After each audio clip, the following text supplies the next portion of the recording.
Eh bien voilà, nous sommes de retour sur Studio F 91.10. Nous sommes toujours au forum Job d'été, nous n'avons pas bougé. Et le saviez-vous, mais le forum Job d'été est co-organisé avec le BIJ Information Jeunesse. Et justement, ça tombe bien car une fois par mois sur Studio F, nous faisons une émission avec Pauline. Bonjour Pauline. Bonjour. Donc toi, tu es employée au BIJ. On peut rappeler peut-être ta mission au sein du BIJ ? Tout à fait. Donc moi, je suis chargée de projet.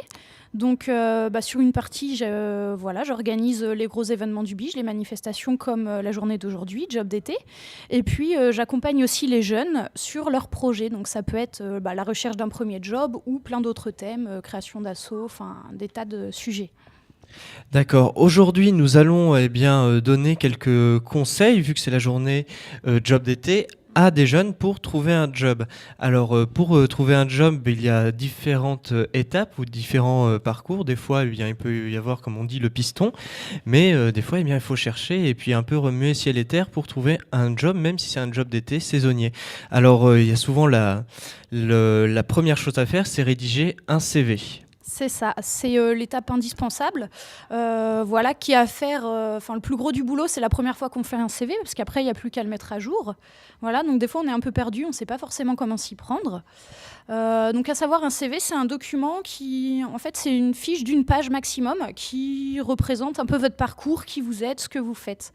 Voilà, donc il y a la première partie, c'est une présentation de vous, votre âge, vos moyens de mobilité, si vous avez une voiture, voilà, les choses un peu basiques. Il y a après la première partie la plus importante, c'est vos formations.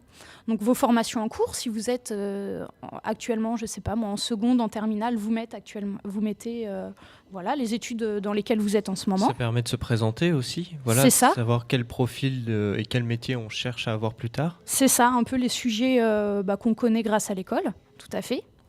Ensuite, il y a une deuxième étape dans le CV, c'est mettre vos expériences professionnelles ou expériences tout court. Donc c'est là où les jeunes, en général, qui n'ont jamais travaillé, sèchent un peu parce qu'ils pensent qu'ils n'ont rien à mettre s'ils n'ont jamais travaillé. Or, c'est faux. En général, à l'école, on a forcément fait un stage. Même si c'est juste un stage de troisième, c'est important de le mettre. Voilà, de montrer qu'on s'est déjà intégré à une équipe professionnelle, c'est super important. Et puis, il y a d'autres expériences qui sont autres que professionnelles. Par exemple, il peut arriver... je ne sais pas, qu'on garde le petit cousin un week-end par mois, c'est une expérience à mettre. Voilà, parce que ça montre qu'on ne fait pas que aller à l'école et avoir des loisirs, on est prêt aussi à travailler un petit peu et à se démener. Et certains loisirs peuvent même être mis sur le CV, par exemple, si on a des loisirs créatifs ou des choses comme ça, pour certains postes, ça peut être utile. C'est ça, des loisirs, que ça soit la pratique d'un sport. Par exemple, quand on fait du foot, mais qu'on est aussi arbitre, qu'on ne fait pas que jouer, c'est super important de le mettre parce que ça montre des qualités d'organisation, de gestion d'une équipe, enfin plein de choses. Donc tout ça, c'est des choses super importantes à mettre et auxquelles on ne pense pas en fait. Alors bien sûr, le CV, on peut le personnaliser. Alors quels sont les conseils aux gens qui voudraient avoir un CV un petit peu original avec des formes, des couleurs qui marquent un peu l'employeur ? J'aurais envie de dire, c'est ne pas prendre un modèle sur Internet parce qu'on pense que ce CV il est bien, ce modèle-là je vais le prendre, sauf qu'il y aura les 10 autres jeunes qui auront postulé à votre poste, auront peut-être pris le même. Donc j'ai envie de dire, c'est quelque chose à ne pas faire. Aujourd'hui, avec des logiciels informatiques gratuits, on peut faire une mise en page très sympa. Il faut mettre de la couleur, ça peut être sympa. Après, il ne faut pas faire trop bariolé, il faut mettre des formes assez simples avec des fonds de couleur sur les titres, par exemple, des choses qui vont donner un peu de cachet au CV, mais sans être trop extravagant. Il ne faut pas hésiter à, des fois, à mettre des petits pictos. Par exemple, un jeune qui pratique, au lieu de mettre, par exemple, loisirs, football, voyage, lecture, peut-être s'amuser à mettre des petits pictos d'un petit bonhomme qui joue au foot à côté d'un livre et à côté d'un petit monsieur qui monte dans un avion, tu vois. Pas hésiter à faire des choses un peu originales. D'accord. Une fois ce CV rédigé en main, donc ça, on va dire, c'est une étape compliquée parce qu'il y a de la création, il y a de la recherche aussi, et il y a de la rédaction. En fait, c'est pas si compliqué ça, mais c'est que ça fait peur en fait la première fois. Souvent, oui. Ouais. Parce qu'on ne sait pas quoi mettre dedans. C'est ça. Une fois qu'on a notre CV à main, il y a le moment où on va, ce qu'on appelle postuler, rencontrer l'employeur ou alors donner sa candidature. Alors ça, c'est peut-être l'étape la plus compliqué quand on va chercher un job. Ouais, parce que c'est le premier moment où on est confronté au monde du travail. Quand on est étudiant ou lycéen, ça fait un petit peu peur parce que c'est un milieu qui nous est inconnu. On ne sait pas par où commencer. Donc Moi, ce que je conseillerais, c'est de viser un maximum de secteurs, à savoir un job d'été. L'objectif premier, c'est de gagner de l'argent. Il ne faut pas viser uniquement le secteur qui nous intéresse.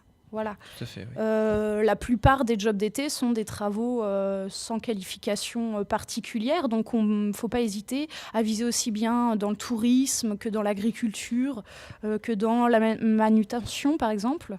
Voilà. Et puis venir à des journées comme aujourd'hui pour bien aussi voir ce qui est possible de faire, parce qu'il y a plein de petits boulots saisonniers. Ouais, il y a vraiment tout type, j'ai envie de dire, il n'y en a pas deux qui se ressemblent. Il y a à la fois des jobs saisonniers qui servent à remplacer des employés qui sont en congé, mais il y a aussi beaucoup de travaux saisonniers qui sont créés par la saison. Par exemple, tout ce qui est tourisme, hôtellerie, restauration, agriculture, c'est souvent des créations de postes pour l'été. Donc c'est super varié, quoi. Un autre document qu'on a à rédiger quand on va, quand on va postuler et qu'on doit avoir sur nous, ou qu'on va vous demander certainement très vite quand on postule à un emploi, c'est la lettre de motivation. Alors là, on parlait de rédaction avec un CV tout à l'heure. Là, c'est de la vraie rédaction, par contre, la lettre de motivation. Ouais, c'est de la vraie rédaction. Donc, on va avoir besoin d'une lettre de motivation, surtout quand on postule à un poste par courrier ou par mail. Quand on rencontre un employeur, comme ici aujourd'hui, on apporte un CV, puis à la limite, les arguments, on les donne en direct. Par contre, quand on postule par courrier, c'est la lettre de motivation qui va faire que vous allez être retenu en entretien ou pas. Et donc là, ce qu'il faut faire, c'est vraiment la personnaliser, montrer à la fois que vous avez compris en quoi consiste le poste et l'entreprise, montrer que vous êtes renseigné et que vous n'avez pas juste regardé les grandes lignes, et puis donner, comme son nom l'indique, vos motivations, pourquoi vous avez envie de le faire, parce que vous avez envie de découvrir un secteur que vous ne connaissez pas, parce que vous êtes curieux, donner... plein de qualités. C'est vrai que quand on se renseigne à propos d'une entreprise ou d'un d'employeur, à la fois ça peut nous permettre de prouver sa motivation, mais aussi peut-être découvrir son futur poste. C'est ça, ça peut être découvrir son futur poste, ou alors découvrir tout simplement ce que c'est le travail en équipe, parce qu'on ne sait pas forcément, ou ce que c'est le travail dans tel secteur, ou dans un type particulier de structure, par exemple, si on ne connaît pas le travail en association, ou le travail en usine, vraiment tout l'environnement qu'il y a autour du poste. Alors pour les gens qui auraient des problèmes pour rencontrer des employeurs ou alors rédiger justement la lettre de motivation, c'est pas toujours évident. Il y en a qui sont fâchés avec l'orthographe, ça peut arriver. Ouais. Est-ce que on peut demander conseil à des gens, pas déjà à notre famille souvent, mais est-ce qu'il y a aussi des réseaux qui sont créés pour aider les jeunes à rédiger des lettres de motivation, à rencontrer des employeurs et puis à avoir un job à la fin? Tout à fait. Il y a principalement d'ailleurs les acteurs qui sont présents aujourd'hui. Dans le réseau Information Jeunesse, vous pouvez vous rendre dans les différents points Info Jeunesse. Alors, on ne va pas faire votre CV ou faire votre lettre de motivation. Il faut venir quand même avec quelque chose de déjà prêt. Mais on va vous aider à le fignoler, à l'arranger, à le perfectionner. Voilà. Que ça soit sur la formulation des phrases ou sur la mise en page. On peut vous donner des conseils qui sont bons à prendre. Parce qu'en effet, comme tu le disais, des fois, on peut avoir les conseils des parents. Les parents ne sont pas forcément à jour dans la recherche d'un emploi, parce que pour certains, à l'époque où ils ont trouvé leur travail, ça se faisait de la main à la main. Ils n'ont pas forcément eu à faire de CV. Oui, le monde du travail a bien évolué. Voilà, donc ils ne savent pas forcément comment faire tous ces petits outils. Donc je pense qu'à la limite, c'est mieux d'avoir différents conseils. Donc comme je disais, il y a le réseau Information Jeunesse, il y a la mission locale. Donc là, ça s'adresse plutôt aux jeunes sortis du système scolaire, mais qui peuvent vous accompagner. Les services jeunesse, pour les jeunes qui ont l'habitude de fréquenter les différentes structures jeunesse, les animateurs peuvent aussi les aider à arranger leur CV, leurs lettres. Il n'y a pas de souci, ils sont souvent sollicités pour ça. Il y a également, si vous êtes lycéen ou étudiant, vous pouvez tout simplement demander à vos profs qui ont l'habitude. Principalement dans les filières professionnelles, les profs ont l'habitude d'accompagner là-dessus, mais même en dehors de ça, vous pouvez, après un cours, aller demander à quelqu'un qui vous relise et il se fera un plaisir d'aider sur autre chose que sur sa matière qu'il enseigne en général. En général, un professeur est content quand tu vois qu'il a un élève qui se bouge aussi pour chercher un emploi et puis évoluer. Ouais, c'est ça. Il est très content d'accompagner sur autre chose que sur les cours. Donc il n'y a pas de souci, il ne faut pas hésiter. Il y a le Pôle emploi, voilà, qui sont présents aujourd'hui. Il ne faut pas croire, Pôle emploi ne sont pas là que pour vous donner des offres et autres. Ils peuvent aussi vous accompagner. Ils ont des permanences ouvertes spécialement pour l'accompagnement au CV, aux lettres de motivation. C'est vrai que le Pôle emploi, c'est pas forcément pour chercher un CDI, comme on pourrait imaginer, quelqu'un qui vient de perdre son emploi, qui est au chômage, mais ils aident ils peuvent répondre à vos questions sur tout ce qui est la question de l'emploi en général. Donc tout à fait, on n'est pas obligé d'être chômeur pour avoir un conseil de Pôle emploi. Exactement, on n'a même pas besoin d'être inscrit, il suffit de se présenter, prendre un rendez-vous, on peut avoir des conseils. Voilà, et puis si vous êtes étudiant, vous pouvez vous rendre au Crous aussi, qui peut vous accompagner et qui propose également des offres d'ailleurs destinées uniquement aux étudiants.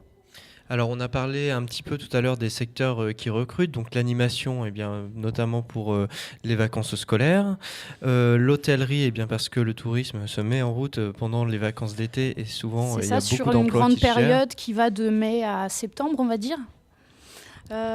Voilà, il y a toutes les usines qui ne s'arrêtent pas de tourner de l'été parce qu'il y a beaucoup de congés payés, donc ils ont besoin de compléter les équipes. Donc tout ce qui est usine agroalimentaire ou usine de fabrication de pièces automobiles, enfin vraiment tout ce qu'il peut y avoir comme usine. Voilà, il y a l'agriculture également. Donc voilà, pareil, agriculture, là ça va être grosse période de juin à octobre. Voilà, selon les régions, selon si vous faites les pommes, les melons, les vignes. Il y a différentes périodes. Région, c'est plutôt les vignes. Est-ce qu'un job d'été peut être aussi un tremplin pour une carrière professionnelle, ou alors il vaut mieux viser un job d'été juste comme quelque chose qui va être alimentaire, apporter de l'argent, nous aider à financer nos études? Alors, on peut essayer de viser un job qui sera un tremplin. À la limite, c'est quelque chose qui est plus faisable quand vous êtes déjà en bac plus, j'ai envie de dire, peut-être plus quelqu'un qui a déjà des diplômes un peu qualifiés. Vous pouvez essayer, mais vraiment, il ne faut pas se fermer à ça, parce qu'un job d'été, voilà, c'est avant tout, comme je disais tout à l'heure, gagner de l'argent, découvrir un autre secteur.